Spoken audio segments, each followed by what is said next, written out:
നമസ്കാരം. വേദാംഗ ജ്യോതിഷത്തിലെ അമൂല്യമായ അറിവുകളും ആധ്യാത്മിക ജ്ഞാന ഉപദേശങ്ങളും പകർന്നു തരുന്ന പ്രശാന്തം ആസ്ട്രോ ചാനലിലേക്ക് ഏവർക്കും സ്വാഗതം. ഈ ചാനൽ ഇതുവരെയും സബ്സ്ക്രൈബ് ചെയ്യാത്തവർ ഇപ്പോൾ തന്നെ സബ്സ്ക്രൈബ് ചെയ്യുക. നോട്ടിഫിക്കേഷൻ ലഭിക്കുന്നതിനായി ബെൽ ബട്ടൺ അമർത്തുമല്ലോ. ഒപ്പം ചാനൽ ലൈക്ക് ചെയ്യുക, ഷെയർ ചെയ്യുക, കമൻറ്റ് ചെയ്യുക. കൊല്ലവർഷം 1200 ആണ്ടിലെ തുലാസംക്രമം രേവതി നക്ഷത്രത്തിലാണ്. തുലാം 1-ാം തീയതിയിലെ ഗ്രഹനില അനുസരിച്ച് എടവം രാശിയിൽ സർവേശ്വരകാരകനായ വ്യാഴവും, മിഥുനത്തിൽ കുജനും, കന്നിരാശിയിൽ രവിയും കേതുവും, തുലാം രാശിയിൽ ബുധനും, വൃശ്ചികത്തിൽ ശുക്രനും ഗുളികനും, കുംഭം രാശിയിൽ ശനിയും, മീനത്തിൽ ചന്ദ്രനും രാഹുവും സ്ഥിതി ചെയ്യുന്നു.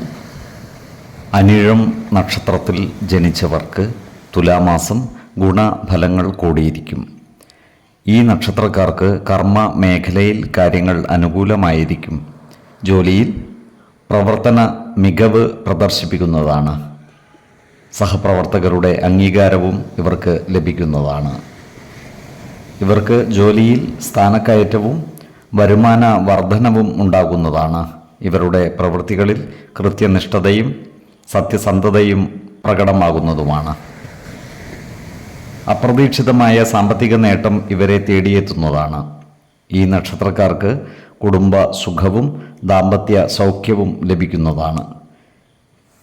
ജീവിത പങ്കാളികളിൽ നിന്നും നല്ല സഹകരണം ലഭിക്കുന്നതുമാണ്. ഈ നക്ഷത്രക്കാരായ യുവതീ യുവാക്കളുടെ വിവാഹാദി കാര്യങ്ങളിൽ തീരുമാനമാകുന്നതുമാണ്.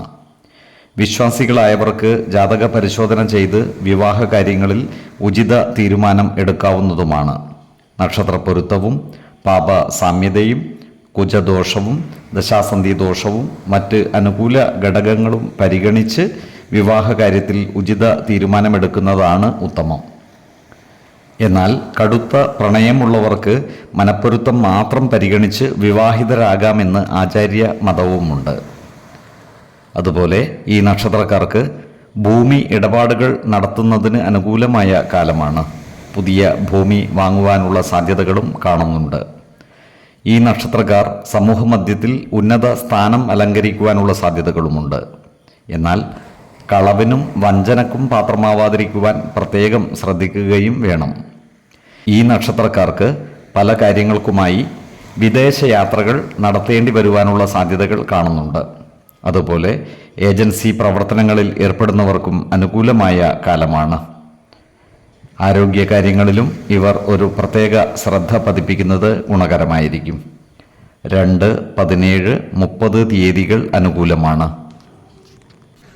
ഈ നക്ഷത്രക്കാർ ജനിച്ച സമയത്തെ അടിസ്ഥാനമാക്കിയുള്ള ജാതകത്തിലെ ലഗ്ന രാശിയുടെയും ലഗ്ന അധിപന്റെയും സ്ഥിതിയും ശുഭ പാപ ഭാവങ്ങളുടെ സ്ഥിതിയും ഓരോ രാശിയിലെയും ഗ്രഹങ്ങളുടെ സ്ഥിതിയും അനുസരിച്ച് ഇവരുടെ പൊതുഫലത്തിൽ ഏറ്റക്കുറച്ചിലുകൾ ഉണ്ടാകുവാനിടയുണ്ട്.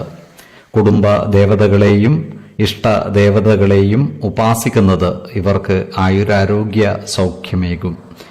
ഇഷ്ടദേവതാ മന്ത്രം 108 തവണ ദിനംതോറും ലിഖിത ജപം ചെയ്തു വരുന്നത് ഇവർക്ക് സർവ്വ ഐശ്വര്യങ്ങളുമേകും. നല്ല വ്യക്തി സാധനകളോടെയും ഉപാസനകളോടെയും മുന്നേറിയാൽ സർവേശ്വരാനുഗ്രഹത്താൽ ഇവരുടെ സർവ്വകാര്യങ്ങളും മംഗളകരമാകും. നന്ദി, നമസ്കാരം. ജ്യോതിഷരത്നം പ്രശാന്ത് കണ്ണോം.